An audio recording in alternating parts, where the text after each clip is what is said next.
भगवान के लिए चाची मुझे पानी और खाना दे दो। मुझे बहुत ज़ोरों से भूख लगी है। मैंने कई दिनों से खाना नहीं खाया। मैंने व्रत रखा हुआ था। जब चाची ने मारकर स्टोर रूम में बंद कर दिया। बाहर से हलवा पूरी और छोले की खुशबू आ रही थी, पर चाची ने कुछ न दिया। जब आधी रात हो गई और भूख प्यास से मेरी जान निकलने लगी, तो मैंने भगवान के चरणों में गिरते ही कहा, भगवान तू कोई चमत्कार दिखा दे, मेरे साथ कोई चमत्कार कर दे। अभी मैं भगवान से प्रार्थना कर ही रही थी कि अचानक चाची की चीखों की आवाज़ बाहर से उठी। बेटी दरवाज़ा खोलो। और बाहर आई तो भगवान का चमत्कार देखकर पत्थर की बन गई। तारा ने कांपते हाथों से दरवाजे की कुंडी लगाई और जल्दी से अलमारी के पीछे छुप गई। बाहर चाची की चीख पुकार सुनाई दे रही थी, तारा कहाँ मर गई? अगर आज तू हाथ ना आई तो मैं चाचा से कहकर तुझे घर से निकलवा दूंगी। तारा की सांस बहुत तेज हो गई। सुबह से एक निवाला भी उसके पेट में नहीं गया था और अब शाम का टाइम था, लेकिन चाची ने उसे रसोई में जाने की परमिशन नहीं दी थी। न जाने आज फिर उसे क्या सजा दी जानी थी। चाची दरवाज़ा पीटने लगी, और ये दरवाज़ा कैसे बंद हुआ? तारा जल्दी बाहर निकलो, वरना वीरू से कहकर तुझे सबक सिखवाऊंगी, जिंदगी भर याद रखेगी। तारा के दिल में डर की एक लहर दौड़ गई, मगर उसका जिस्म इतना बेहाल हो गया था, हिलना मुश्किल हो गया। उसके दिमाग में एक दिन पहले का मंजर घूम गया, जब चाची ने गुस्से में आकर उसके खाने की प्लेट को फर्श में फेंक दी थी। ये घर तेरी माँ का नहीं है, तू यहाँ आराम से बैठकर खाए पिए काम किया कर, वरना रोटी के भी लायक नहीं रहेगी। चाचा घर पर होते तो वह कुछ न कुछ तो बोलने की कोशिश करते, मगर चाची की जुबान और आंखों की तेजी के आगे वह भी चुप हो जाते। तारा आंखें बंद किए भगवान से प्रार्थना करने लगी, हे भगवान मैं क्या करूं, कहाँ जाऊं, मुझे सब्र दे। बिल्कुल उसी टाइम दरवाज़ा बिल्कुल धड़ाम से खुला और चाची अंदर दाखिल हुई। उसके हाथ में लोहे का चिमटा था, आंखों में उबलता हुआ गुस्सा था। यहाँ छुपी बैठी है तू आज, तुझे देखती हूँ कैसे भागती है। तारा ने दीवार के साथ लगकर खुद को बचाने की कोशिश की, मगर चाची ने उसकी बाजू जोर से खींचा और कहा, तूने व्रत रखा, इसका मतलब ये नहीं है कि तू भगवान बन जाएगी। ये सब ढोंग है, ज़्यादा नखरे मत दिखा, जाकर बर्तन धो और कुछ फल वगैरह मत खाना, समझी? तारा ने पलकों पर आंसुओं का बोझ अपने आंखों के अंदर पीते हुए सर झुका लिया। वह जानती थी कि बोलने का कोई फायदा नहीं, मगर जब चाची ने उसे और ज़्यादा धक्का देकर रसोई की तरफ धकेला, उसका सब्र अब टूट गया था। चाची भगवान के लिए आज मेरा व्रत है, कम से कम पानी ही दे दो। चाची की आंखों में बहुत गुस्सा था। पानी चाहिए, जाकर भगवान से मांग, देखती हूँ तेरा भगवान तुझे कैसे पानी देता है। ये कहकर उसने तारा को घसीटकर स्टोर रूम में धकेल दिया और दरवाज़ा बाहर से बंद कर दिया। तारा ज़मीन पर गिर गई। अंधेरे में कुछ दिखाई नहीं दे रहा था। बाहर मंदिर में आरती की आवाज़ गूंजी। तारा की आंखों से आंसू बहने लगे। मैंने भगवान सुना था, हर किसी की सुनता है, तू मेरी भी तो सुन ले। तारा भगवान से प्रार्थना अभी कर ही रही थी कि अचानक बाहर से चाची की आवाज़ सुनाई दी। तारा के रोंगटे खड़े हो गए। आखिर ये क्या था? बचाओ, कोई मुझे बचाओ। तारा ने हैरानी से सर उठाया, उसकी आंखों में डर था। चाची की आवाज़ ऐसी दर्दनाक थी जो उसने पहले कभी नहीं सुनी थी। वे जल्दी से दरवाजे की तरफ गई और कान लगाकर सुनने लगी। बाहर बर्तन गिरने की आवाज़ आ रही थी, जैसे कोई किसी से उलझ रहा हो। चाची की चीख बराबर तेज हो रही थी। तारा की सांसें तेज हो गई। वह दरवाज़ा पीटने लगी, चाची दरवाज़ा खोलो, क्या हुआ? मगर चाची ने कोई जवाब ही नहीं दिया, बस बराबर चीखती चिल्लाती रही। फिर एकदम बिल्कुल चुप हो गई। तारा को ऐसा महसूस हुआ जैसे घर में कोई भारी चीज़ गिर गई हो। बस वह डरी सहमी हुई पीछे हट गई। अंधेरे कमरे में बिल्कुल अकेली, भूखी प्यासी और डरी हुई आंखों में आंसू भरकर कहा, भगवान मेरी मदद करो, मुझे यहाँ से निकाल दो। कुछ पल के बाद वीरू चाचा के कदमों की आवाज़ सुनाई दी। वो घबराए हुए अंदर दाखिल हुए। बीना, क्या हुआ? बीना की कमज़ोर सी आवाज़ आई। वह तारा ने मुझे मारने की कोशिश की, वो यहाँ थी, अचानक मेरे पीछे आकर मुझ पर वार किया है। मैं किस तरह बची हूँ मुझे ही पता है। तारा को अपनी कानों पर विश्वास नहीं हुआ। चाची उस पर इल्ज़ाम लगा रही थी, वह तो यहाँ बंद थी। चाचा की आवाज़ बड़ी गुस्से से निकल रही थी। क्या ये सब तारा ने किया बीना? चाची ने हाँफते हुए कहा, हाँ, मैंने उसे स्टोर रूम में बंद किया था, मगर जैसे ही मैं पलटी वो मेरे पीछे थी। उसने मुझे धक्का दिया और मैं यहाँ गिर कर बेहोश हो गई। तारा की आंखों में आंसू तैरने लगे। चाची झूठ बोल रही थी। चाचा चाची की बातों में विश्वास कर चुके थे। दरवाज़ा धड़ाम से खुला। चाचा चाची गुस्से में लाल पीले हो गए थे। एक हाथ में लकड़ी का डंडा लिए खड़े थे। तारा कहाँ मर गई? बदतमीज लड़की, तूने मेरी पत्नी पर हाथ उठाने की हिम्मत कैसे की? चाचा ने दहाड़ा तो तारा रोते हुए बोली, चाचा मैं बेकसूर हूँ, मैं तो अंदर बंद थी। मगर वीरू चाचा उसकी बात सुनने के लिए तैयार ही नहीं थे। उन्होंने तारा का हाथ पकड़ा और घसीटते हुए उसे दरवाजे तक ले आए। निकल जा मेरे घर से, आज के बाद इस चौखट पर कदम भी मत रखना, नहीं तो मैं तुझे जान से मार दूंगा। तारा की दुनिया अंधेरे में हो गई थी। चाचा मेरी बात सुनिए, मैंने कुछ नहीं किया। बीना चाची दरवाजे पर खड़ी मुस्कुरा रही थी। जाकर अपने भगवान से भीख मांगो। तारा के कदम बेजान हो चुके थे, उसे समझ नहीं आ रहा था कहाँ जाए। रात के अंधेरे में वह दरवाजे के बाहर खड़ी थी। उसी समय नवरात्रि भी चल रहे थे। चांद की रोशनी उसके आंसुओं को और चमका रही थी। हे भगवान, मैं कहाँ जाऊँ। सड़क वीरान थी, उसकी परीक्षाओं की नई मंजिल शुरू हो चुकी थी। रात के अंधेरे में तारा बेमकसद सड़कों पर घूम रही थी। उसके आंखों में आंसू, पैरों में थकन और दिल में डर था। नवरात्रि का महीना चल रहा था, मगर उसके लिए ये सिर्फ भूख और प्यास का नाम बन चुका था। वह भूखी प्यासी निढाल बेसहारा थी। वह किसके दरवाजे के पास जाकर रुकती, किससे मदद मांगे। हर बार होठों पर एक आवाज़ आती, उसे अपने चाचा का वह जहर वाला शब्द याद आ जाता, जा जा अपने भगवान से मांग। भगवान तू कहाँ था? तू सबकी सुनता है, फिर मेरी क्यों नहीं सुन रहा?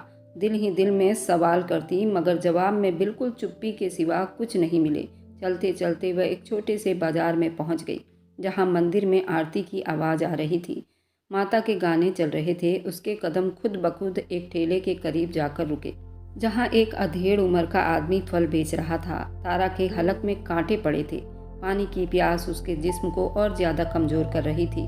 वह कुछ देर खड़ी रही, फिर हिम्मत करके धीरे आवाज़ में बोली, अंकल जी, क्या आप मुझे एक गिलास पानी दे सकते हैं? ठेले वाले ने नज़र उठाकर उसे देखा।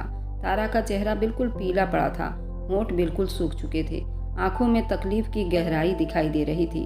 वह आदमी मुस्कुराकर बोला, बेटी पानी क्यों, ये लो लस्सी पियो, बहुत ठंडा है। तारा ने कांपते हाथों से गिलास थामा। खुशबूदार लस्सी की ठंडी बूंदें उसके होंठों से टकराई। जैसे ही उसने पहला घूंट पिया, एक अनजानी बेहोशी उस पर छाने लगी। उसका सर चकराया, नज़र धुंधला गई और अपना हिम्मत खो बैठी। अंकल जी, तारा के होंठों से बड़ी मुश्किल से ये शब्द निकला, मगर अगले ही पल सब अंधेरे में डूब गया। ठेले वाले ने जल्दी से इधर उधर देखा, फिर दौड़कर तारा को सहारा दिया। चलो काम हो गया। वह बड़बड़ाया, अपने आसपास जांचती नज़रों से देखने लगा। जल्दी से अपने ठेले के पीछे ले गया। जल्दी करो, उसको बोरी में डालो, उसने किसी से बात करते हुए कहा। एक औरत जो शायद उसकी पत्नी थी जल्दी आगे बढ़ी और तारा के बेजान शरीर को देखकर बोली, बड़ी खूबसूरत है, अच्छा माल है। ठेले वाला हंसने लगा, और इस माल की अच्छी कीमत भी मिलेगी। जल्दी करो, इसे बोरी में डालकर ले चलते हैं, कोई देख ना ले। तारा बेहोश पड़ी थी, नहीं जानती थी उसके साथ क्या हो रहा है, नहीं जानती थी अब उसकी किस्मत उसे कहाँ लेकर जाएगी। रात के साए में दो जालिम हाथ उसे उठाकर नामालूम अंधेरे की तरफ ले जा रहे थे। तारा की बेहोशी धीरे धीरे कम हो रही थी। उसके सर में बहुत दर्द था। आंखें खोलने की कोशिश में जिसे रोशनी की तेज चमक ने उसके पलकें जला दी हो, जिसमें एक अजीब सा बोझ महसूस हो रहा था, जैसे वह किसी भारी चीज़ में लिपटी हुई हो। ये कहाँ आ गई मैं? उसने अपने दिमाग पर जोर दिया, मगर दिमाग धुंधला रहा था। जाग गई, एक भारी मर्दाना आवाज़ ने उसके कानों में जहर घोल दिया था। तारा का दिल जोर से धड़का। उसने इतनी कमजोरी के बावजूद हरकत करने की कोशिश की, मगर जैसे ही उसने पैरों को हिलाया, एहसास किया वह एक बोरी में कैद है। छोड़ो मुझे, मैं कहाँ हूँ? वह चीखने लगी, मगर किसी ने उसकी आवाज़ पर कान न धरे। बस चुप कर जा, ज़्यादा आवाज़ ना निकालना, तेरी कीमत गिर जाएगी। एक औरत की बेरहम सी आवाज़ सुनाई दी। तारा का जिस्म डर से काँप रहा था। उसने बोरी के अंदर से हाथ निकालने की कोशिश की, मगर उसके हाथ पैरों में रस्सियाँ बंधे हुए थे। ये सब क्या है?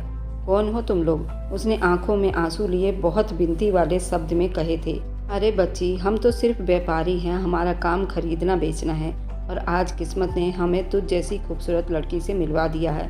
तारा का दिल जोर जोर से धड़कने लगा। नहीं नहीं, मुझे जाने दो, भगवान के लिए मुझे छोड़ दो। ठेली वाले की पत्नी ने जहर भरी शब्दों में चीखी और हंसते हुए कहा, यहाँ भगवान का कोई काम नहीं है, सिर्फ रुपए पैसे का काम है। तारा के पूरे शरीर में सनसनी दौड़ गई। वह समझ चुकी थी वह किसी बहुत बड़ी मुसीबत में फंस चुकी है। ठेले वाले ने बोरी को घसीटकर ज़मीन पर फेंका और कहा, अभी कोई आने वाला है, वे ले जाएंगे तुम्हें। उस वक्त तारा की चीखों से पूरा कमरा गूंज उठा था। उसे कुछ समझ नहीं आ रहा था कि उसके साथ क्या हो रहा है। लड़की तो ठीक ठाक ही है, खूबसूरत है, कमाल की माल है, 50,000 रुपये दे सकता हूँ। 50,000 रुपये? ठेले वाला, ये इतनी आसानी से नहीं मिलने वाली, कम से कम 70,000 रुपये तो ज़रूर लेगा। तारा के जिस्म में डर की एक लहर दौड़ गई। ये लोग उसे बेच रहे थे जैसे वो कोई जानवर हो। अच्छा, 60,000 रुपये, बस यही आखिरी कीमत है। बस आदमी ने हाथ में नोटों की गड्डी लहराते हुए कहा। ठेले वाला और उसकी पत्नी ने नोटों को चमकती आंखों से देखा। ठीक है, ले जाओ। उसे तारा ने चीखने की कोशिश की, मगर उस आदमी ने उसके मुंह पर हाथ रखकर जोर से दबाया। बस अब चुप हो जा, मैं तेरा मालिक हूँ। अंधेरे में उसको घसीटकर एक गाड़ी में डाल दिया गया। गाड़ी के शीशे काले थे और बाहर कोई नजर नहीं आ रहा था।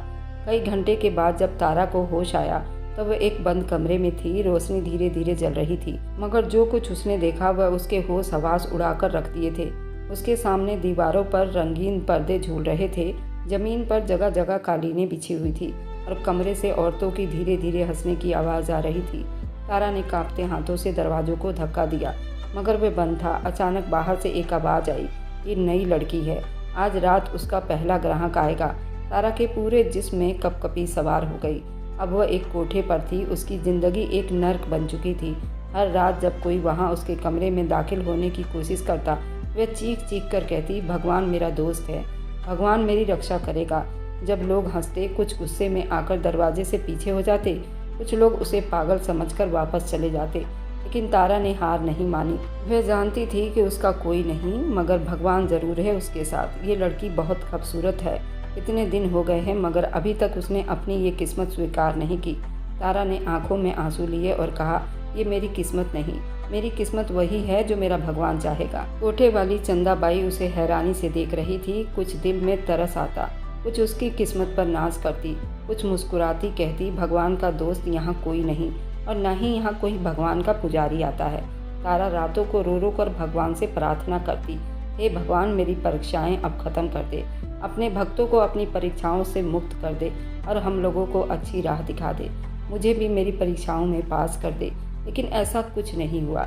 एक दिन कोठे पर एक अमीर आदमी आया। उसका कपड़ा कीमती था, आंखों में गुरूर और हाथ में पैसों की गड्डी। चंदाबाई ने उसके सामने तारा की बात की, ये लड़की नहीं है मगर बहुत ज़िद्दी, लेकिन तुम्हारे जैसे आदमी के लिए शायद ये सर झुका देगी।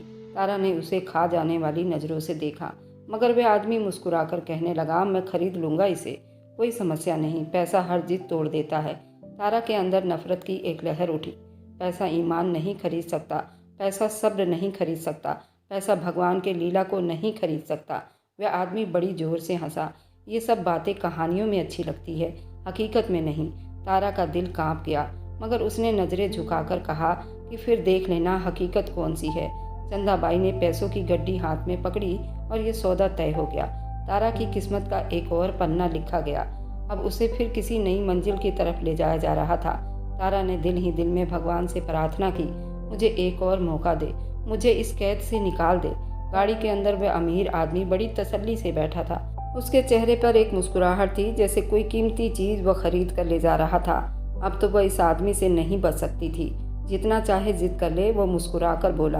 तारा ने गहरी सांस ली, मुझे यहाँ से निकलना होगा, अगर आज मैं ना भागी तो कभी नहीं बच सकूंगी। मैं जल्दी से बोली, मुझे वॉशरूम जाना है, प्लीज़ गाड़ी रोक दो। वह आदमी हैरान हुआ, यहाँ वॉशरूम नहीं जा सकती हो, थोड़ी देर बर्दाश्त करो, तारा ने कांपती आवाज़ में कहा। वह आदमी कुछ पल उसे गौर से देखता रहा, फिर तेज़ी से गाड़ी एक सुनसान जगह पर रोक दिया।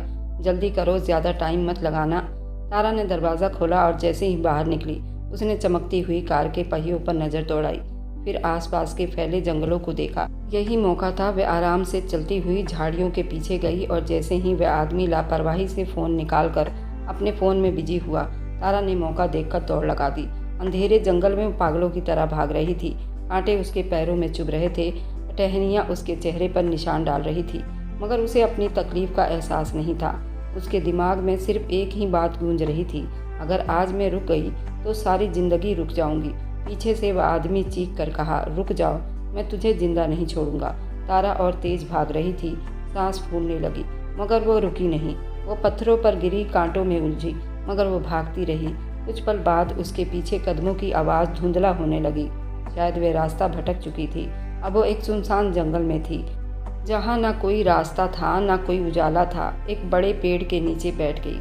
उसके जिस्म में एक भयानक दर्द उठ रहा था, मगर उसके दिल में एक अजीब सी तसल्ली थी। भगवान, तूने मुझे उन जालिमों से बचा लिया, मगर अब मैं कहाँ जाऊँ? आसमान में चमकता चांद उसके आंसुओं को बहता देख रहा था। अचानक कहीं दूर से किसी के कदमों की आहट सुनाई दी।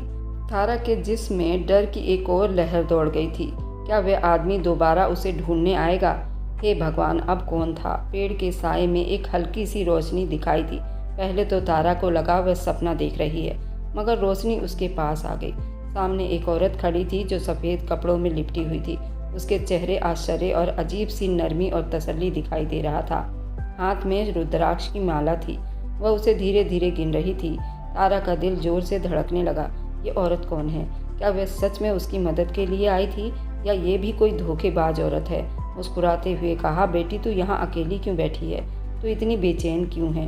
तारा ने अपने आंसू पोंछे और घबराई हुई आवाज़ में कहा, मैं भाग रही हूँ किसी जालिम इंसान से, अपनी किस्मत के अंधेरे से। औरत ने धीरे से कहा, चलो मेरे साथ, मेरे घर चलो, तुम्हें कोई नुकसान नहीं पहुँचाएगा। तारा ने कुछ पल सोचा, मगर औरत की आंखों में इतना प्यार देखा तो वो मना नहीं कर सकी और कांपते कदमों के साथ औरत के पीछे चलने लगी। जैसे जैसे वह आगे बढ़ती गई, रास्ता साफ होता गया। ये जंगल था, मगर यहाँ के पेड़ किसी सपने की तरह उसे लग रहे थे। जमीन पर ओस की बूंदें थी, हवाओं में सुकून था। कुछ देर बाद एक दरवाजे पर पहुंची। वहां दरवाज़ा खुला। अंदर का मंजर देखा। तारा तो हैरान हो गई। ये घर किसी स्वर्ग के टुकड़े से कम नहीं था। अंदर हर चीज़ खूबसूरत और चमकदार थी और कुछ अलग लग रही थी। सफ़ेद दीवारें, खुशबू बिखरती हुई, एक ऐसा माहौल जो तारा ने पहले कभी नहीं देखा था। औरत ने उसे एक नरम कालीन पर बिठाया और कहा, बेटी लगता है तू बहुत तकलीफ में है, पहले कुछ खा ले। तारा की आंखों में आंसू आ गए। वह पिछले कई दिनों से बराबर भूखी थी। अब वह खाना की महक उसके बर्दाश्त से बाहर हो रही थी। औरत ने उसके सामने ताज़ा रोटी और दूध रखा। तारा ने कांपते हाथों से खाने को छुआ, मगर फिर रुक गई। उसके दिल में भगवान को धन्यवाद कहने की इच्छा हो रही थी। उसने कहा, यहाँ मंदिर है, पहले मैं मंदिर में जाना चाहती हूँ। और उसने मुस्कुराकर कहा, जी मंदिर है, शेरावाली की मंदिर है, तुम वहाँ जाकर आराम से पूजा कर सकती हो और भगवान को धन्यवाद भी बोल सकती हो। जैसे ही वो मंदिर के पास गई और अपना आंख बंद करके भगवान से प्रार्थना करने लगी, सर उठाया तो सब कुछ बदल चुका था। वह दोबारा से उसी कोठे पर थी जहाँ से वो भागी थी। वही दीवारें, वही ठहाके, वही बदबूदार कमरा। ये क्या हुआ था? ये सपना था या हकीकत? वह घबराकर पीछे हटी और जो मंजर कुछ देर पहले उसके सामने थी वह उसे कहीं दिखाई नहीं दे रहा था। वह सफ़ेद कपड़े वाली औरत जो अपने आंखों में प्यार लिए बैठी थी, अब वो सामने नहीं थी, मगर उसके हाथ में नोटों भरी गड्डी थी और उसके चेहरे पर एक मुस्कुराहट फैली हुई थी। तुम कौन हो? तारा की आवाज़ कांपने लगी। औरत ने जहर भरे शब्दों में कहा, मैं वही हूँ जिसे तुमने अपनी रक्षा के लिए बुलाया था। तारा का सर चकराने लगा। ये सब सपना था या हकीकत? तुमने मुझसे झूठ बोला। औरत ने ठहाका लगाया। चंदाबाई के हाथों में नोट थमा दिए। वे लड़की अब तुम्हारी है। मेरा काम पूरा हो गया। तारा को अपनी कानों पर विश्वास नहीं हुआ। यह औरत उसे बचाने नहीं बल्कि बेचने आई थी। ये सब धोखा था। तुमने मुझे भगवान के नाम पर लूटा। तारा की आंखों में आंसू उमड़ गए। औरत ने आगे बढ़कर उसके गाल पर हाथ फेरा और कहा, बेचारी तू बहुत भोली है। मैंने कहा था ना, भगवान हर किसी पर अपनी कृपा नहीं करता। भगवान ने मुझे हमेशा अपने छत्र छाया में रखा है। तारा के पैरों तले से जमीन निकल गई। वह तो समझी थी कि भगवान ने उसकी प्रार्थना सुन ली है, मगर यहाँ तो एक और जाल बिछाया गया था। चंदाबाई ने आगे बढ़कर तारा का बाजू जोर से पकड़ा। अब तू यहाँ से भागने की कोशिश मत करना। अब तू हमारी खरीदी हुई गुलाम है।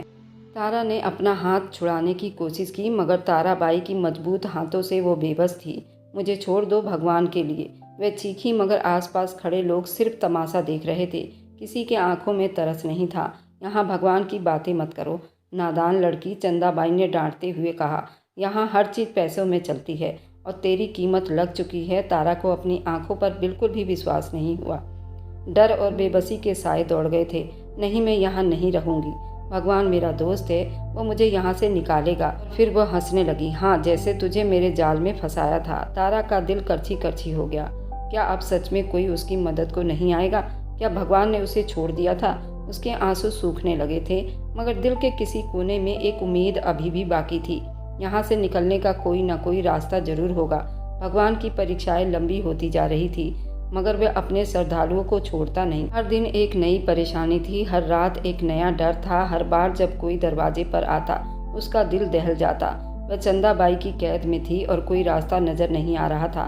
बस मैं अब और नहीं सह सकती। एक रात जब सब नींद में थे, तारा ने चुप से अपने दुपट्टे को लिया और कमरे की खिड़की से झांका तो नीचे गहरा अंधेरा था, मगर ये अंधेरा उसके ज़िंदगी के अंधेरे से कई गुना अलग था। अगर मैं यहाँ से ना निकल सकी तो मैं मर जाऊंगी। अगर मरना ही किस्मत है तो मैं अपनी इज्जत बचाकर मरूंगी। उसने खिड़की के किनारे को मजबूती से थामा और एक पल के लिए भगवान का नाम लेकर खुद को नीचे गिराने की कोशिश की, मगर उसी वक्त किसी ने पीछे से उसका बाजू दबोच लिया। ये क्या कर रही है? चंदाबाई के गुस्से की आवाज़ गूंजी। तारा ने चीख कर कहा, मुझे मरने दो, मुझे तुम्हारे इस नर्क में नहीं रहना। चंदाबाई ने उसे जोर से धक्का देकर जमीन पर फेंक दिया। इतनी आसान मौत नहीं मिलेगी तुझे, और तुझ जैसी जिद्दी लड़की तो मैं दुगनी कीमत में बेचूंगी। तारा की आंखों में बेबसी के आंसू भर आए। मैं यहाँ से कभी नहीं निकल सकती, ये जुल्म कभी खत्म नहीं होगा। अगले कुछ दिन वह बराबर चुप हो गई। खाना ना खाती, पानी ना पीती, किसी से बात ना करती। चंदाबाई को फिक्र होने लगी, ये मर ना जाए वरना मेरी सारी कमाई डूब जाएगी। मगर तारा ने मरने का एक और रास्ता चुन लिया था। ये रास्ता उसने अपने कमरे में मौजूद कांच की बोतल को जमीन पर जोर से मारा और उसके टुकड़े कर लिए। अगर मेरा जिस्म मेरे लिए कैद बन गई है तो मैं खुद को उसे ख़त्म कर दूंगी। उसने कांच के नुकीले टुकड़े को अपनी कलाई पर रखकर दबाने वाली थी कि दरवाज़ा खुला। पकड़ो उसे, चंदाबाई ने चिल्लाकर कहा। वे दोनों नौकरानियां आगे बढ़ी और उसके हाथ से कांच छीन लिया गया। तारा ने उसे झटकने की कोशिश की, मगर वह अब बहुत कमज़ोर हो चुकी थी। अब तारा का किस्सा तमाम होने वाला था। एक नौकरानी बोली। चंदाबाई ने गौर से तारा को देखा। उसका चेहरा पीला पड़ चुका था, जिस्म हड्डियों का ढांचा बन चुका था। अब वो किसी काम की नहीं। अगर मर गई तो पुलिस केस बन जाएगा। इसे ख़त्म कर दो। तारा ने हैरानी से आंखें खोली। ये लोग मुझे मारने वाले हैं। नहीं, इसे मारने की ज़रूरत नहीं, बस समझो कि मर चुकी है। ताराबाई ने तसल्ली से कहा। उसे बोरी में डालो और कचरे के ढेर में फेंक आओ। अब तारा में हाथ पैर हिलाने की हिम्मत भी नहीं थी। उसे लगा अब सच में उसकी ज़िंदगी का आखिरी सांसें चल रही है। वह बेहोश थी जब उन्होंने उसे बोरी में डालकर बंद किया और रात के अंधेरे में एक कचरे के ढेर पर फेंक दिया। कचरे के ढेर पर पड़ी बोरी में इसकी ज़िंदगी की कोई उम्मीद बाकी नहीं थी। अंधेरे में कुछ आवाज़ उसे सुनाई देते थे। इसके आगे की कहानी आपके दिल को हिलाकर रख देने वाली है। तो अगर आप लोगों को इसके आगे की कहानी सुननी है तो मुझे कमेंट कीजिए और डिस्क्रिप्शन में जाकर इसका लिंक देख लीजिए। और मेरी वीडियो जहाँ कहीं से भी आप लोग देखते हैं, कमेंट में अपने शहर और राज्य का नाम ज़रूर बताइए। मुझे आप लोगों के कमेंट पढ़ने में बहुत आनंद आता है और उन सभी का मैं बहुत बहुत धन्यवाद करना चाहती हूँ जो लोग मेरी वीडियो को देखते हैं, लाइक करते हैं और शेयर करते हैं। अगर आपको आज की कहानी पसंद आई है तो वीडियो को ज़रूर लाइक कीजिएगा और अपने दोस्तों के साथ शेयर भी कीजिएगा। और हाँ, अगर आपने अभी तक हमारे चैनल को सब्सक्राइब नहीं किया है तो ज़रूर सब्सक्राइब कर लें। मिलते हैं हम अपनी कल की एक और नई दिलचस्प कहानी के साथ। मुझ पर सदा अपना प्यार और स्नेह बनाए रखें। सभी को मेरा प्यार भरा नमस्कार। दोस्तों, खुश रहें, स्वस्थ रहें, मस्त रहें।